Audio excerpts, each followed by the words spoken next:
Hello everyone, welcome back to our channel. Let's study with Anju Tyagi. Friends, today our topic is present continuous tense. Friends, present continuous tense को हम present progressive tense भी कहते हैं.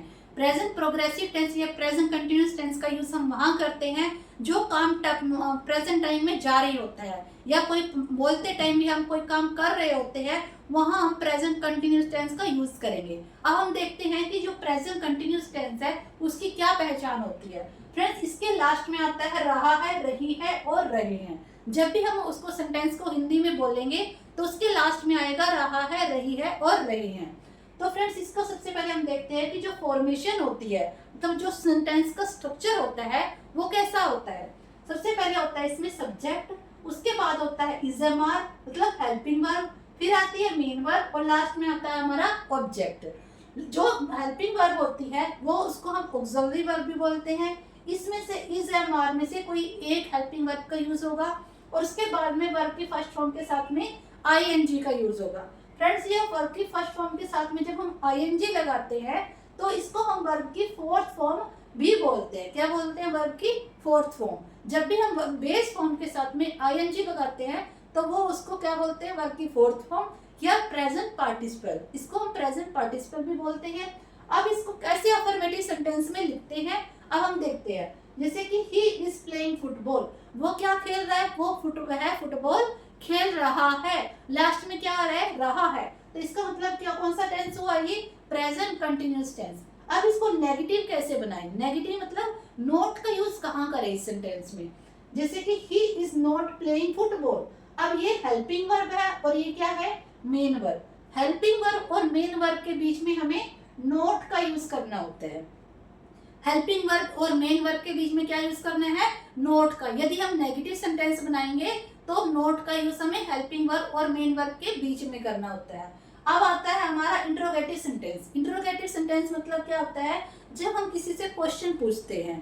Question मतलब तुम क्या कर रहे हो, तुम क्या कर रहे हो, तो या क्या तुम खेल रहे हो. अब इसमें क्या है? ये इंटेरोगेटिव सेंटेंस है या इंट्रोगेटिव सेंटेंस इसको बोलते हैं. इसमें फ्रेंड्स, इसमें क्या आता है? जो हेल्पिंग वर्ब होती है वो हमारे सब्जेक्ट से पहले आ जाती है, जो इसको हम ऑक्सिलरी वर्ब भी बोलते हैं. जैसे कि ये है is.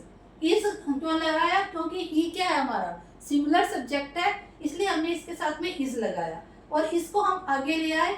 Is he playing football, क्या वह फुटबॉल खेल रहा है. तो इसकी हिंदी क्या रही? क्या वह फुटबॉल खेल रहा है. ये हमारा कौन सा सेंटेंस हो गया? Interrogative sentence. तो फ्रेंड्स, हमने देख लिया कि जो अफर्मेटिव और नेगेटिव और इंट्रोगेटिव सेंटेंस में हम कैसे इसकी फॉर्मेशन बनाएंगे. लेकिन फ्रेंड्स, इसके साथ में हमें ये भी जानना है कि कैसे हम वर्ब की फर्स्ट फॉर्म के साथ में आईएनजी लगाते हैं. कई बार क्या होता है कि जो वर्ब की फर्स्ट फॉर्म होती है उसमें लास्ट में ई आता है और बच्चे ई के साथ में ही आईएनजी लगाते हैं. फॉर एग्जाम्पल, जैसे कि हमारी वर्ब है लाई.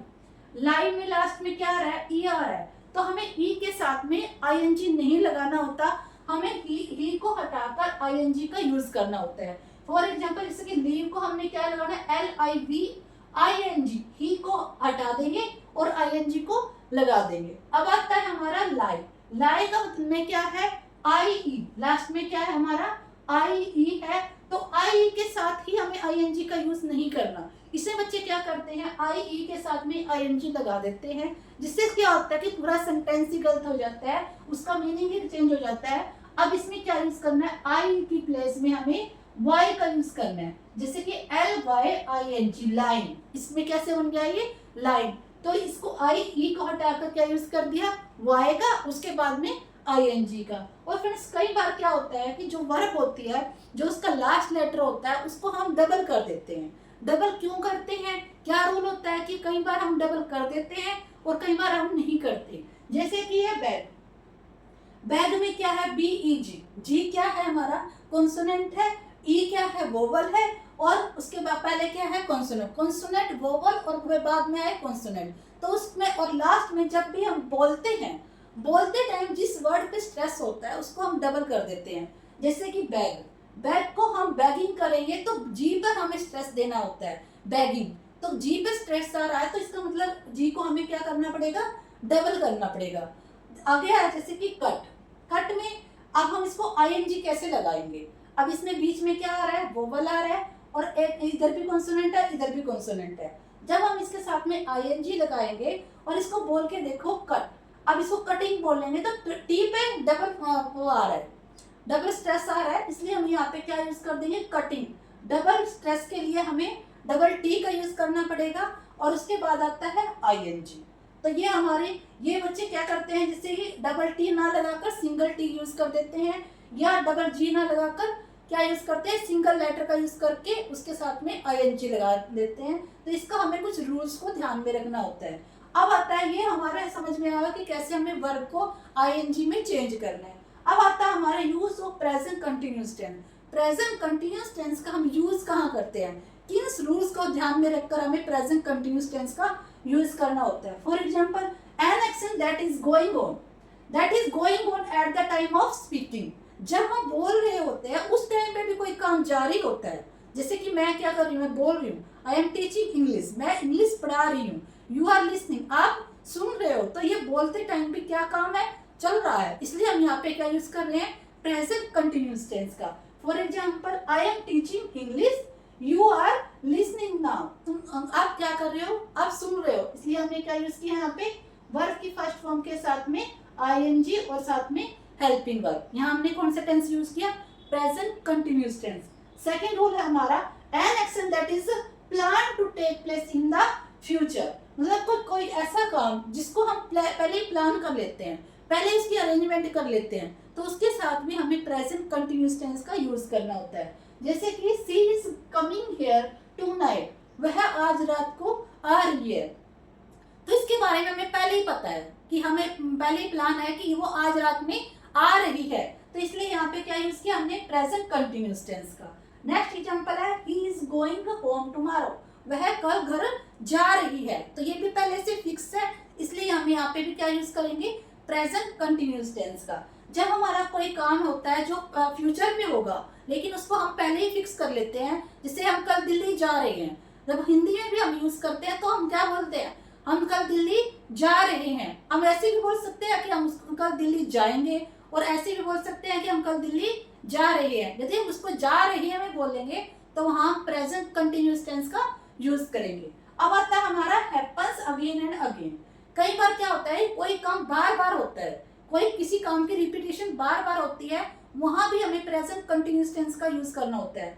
फॉर एग्जांपल, इसमें क्या आता है कि जो ऑलवेज है और फॉरएवर है, इन वर्ड्स का यूज करना होता है। जैसे कि सी इज ऑलवेज वीपिंग, वह रोती रहती है, इसकी हिंदी क्या रहेगी, वह रो रही है, ये हिंदी नहीं बनेगी इसकी। लास्ट में क्या आएगा, वह रोती रहती है, वह काम करती रहती है, मतलब कोई काम होता रहता है बार बार।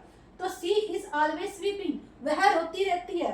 दे आर ऑलवेज फाइटिंग, वे हमेशा लड़ते रहते हैं। तो ऐसे सेंटेंस को भी हम जब लिखते हैं, वो हम उसकी फॉर्मेशन क्या लगाएंगे, प्रेजेंट कंटिन्यूअस टेंस की। तो प्रेजेंट कंटिन्यूअस टेंस में हम जब भी कोई काम बार बार करते हैं, तब भी हम प्रेजेंट कंटिन्यूअस टेंस का यूज करना होता है। कुछ ऐसे वर्ड्स होते हैं जो हमें प्रेजेंट कंटिन्यूअस टेंस में दिखाई देते हैं, जैसे कि tonight, next night, next year या टुमारो। जब भी हमें कोई फिक्स प्लान में कोई काम करना होता है, तो हमें साथ में ये भी दिखाई देगा, जैसे कि tonight, next night, next month, next year और टुमारो। ये सभी वर्ड्स आपको उस सेंटेंस में दिखाई देंगे, तो उसके साथ में क्या यूज करना होगा, प्रेजेंट कंटिन्यूअस टेंस का।